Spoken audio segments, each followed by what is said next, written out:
Evangelical Christian radio host Bryan Fischer has some thoughts for us on the election today. Let's see what he has to say. You could look at this from the standpoint as this is a vote about God. Let's just cut right to the chase. Let's make it simple. This is a vote on Tuesday about God. Which of these candidates, which of the parties that these candidates represent have the greatest sensitivity, regard, respect, reverence for the things of God? So this is a vote about God and which of these candidates and which of these parties is most likely to pursue policies that show some kind of deference to God and God's standards and God's will. Now, the public is making it very clear they don't think the Democrats stand for anything. If you have no religious affiliation, you're not concerned about the things of God in any way, shape, or form, the Democratic Party is where you belong. Well, that last part actually happened to be true because, yes, non-religious people overwhelmingly vote Democratic because it makes sense to, because the Republicans are fucking crazy. Not saying the Democrats are good, but certainly more open-minded and more open to non-religious people than the Republicans are. But anyway, I digress from that. Because the broader point, you heard it, this election is about God. That's what it's about. I love listening to people who don't know dick about policy try to convince you to vote a certain way. Because it's just comedy. Because so reasons. Give somebody a reason. Here's why you should vote, and here's why you should vote the way I'm voting.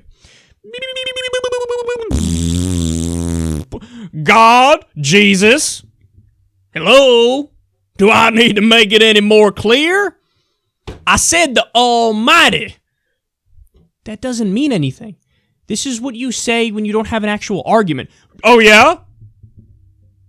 Well, the creator of everything ever is on my side. This is an intellectual point. No, it's literally the dumbest thing I've ever fucking heard in my life. This is shit we see in Iran. This is shit we see in Saudi Arabia. It's like, God wants you to go this way. Gotta go that way. God. We're not going to allow for dissent and disagreement because God. So if you don't agree with exactly what my political beliefs are, well, you're just wrong in the eyes of the creator of everything ever. And you're going to burn in a pit of fire eternally. I'm just trying to help you out. God is on my side. How fucking convenient. Nobody ever goes out there and says, God, the Almighty, an omnipotent force is on the other person's side. Nobody ever says that. So, okay. Let's dig a little deeper here. I love how rigid and intolerant this idiot is to the idea that even if you accept his framework of, hey, religion, let's look at it through the eyes of religion. As if there aren't different interpretations of religion. So, yes, I get it. He could argue, a lot of the Bible is barbaric, and so am I. So, yeah, we're going to go in that direction, and that's why God's on my side. But here's a question for you. Who would Jesus bomb?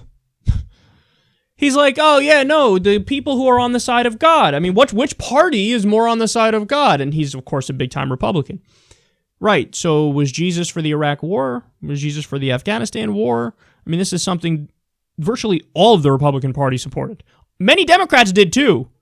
To their detriment. They shouldn't have done that. That was horrific. But the GOP, the party of hard imperialism, you have, which party supports the social safety net?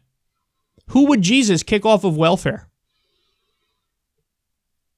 This is one where it's not even close. The Democrats are actually good on the issue of the social safety net. The Republicans are a disaster, and they want to get rid of it. Would Jesus be against raising the minimum wage? Yes, Jesus wants you to work a full-time job and not be able to survive. Thank you very much. Who would Jesus deny health care to? We all know what the Republican plan is. Repeal and replace Obamacare. Well, you repeal it, what are you going to replace it with? I don't know, the lines around the states, get rid of them or something. That doesn't cover any more people. That's not a plan. You just want to repeal it and then basically leave it as is. Guess what? Uninsurance rates are going to shoot up. So who would Jesus deny health care to? They never, it's so amazingly stupid, the argument he makes. Because even if you accept his framework, God, the Bible, Jesus, there's a counter-argument, dipshit. There's a counter-argument. Again, I get it. A lot of the Bible is barbaric. You can point to your verses that are barbaric and say that's why I'm barbaric too, and this is why, God, certainly the Old Testament, would support Republicans. Okay, well, but then what about the happy-go-lucky stuff? That stuff doesn't count.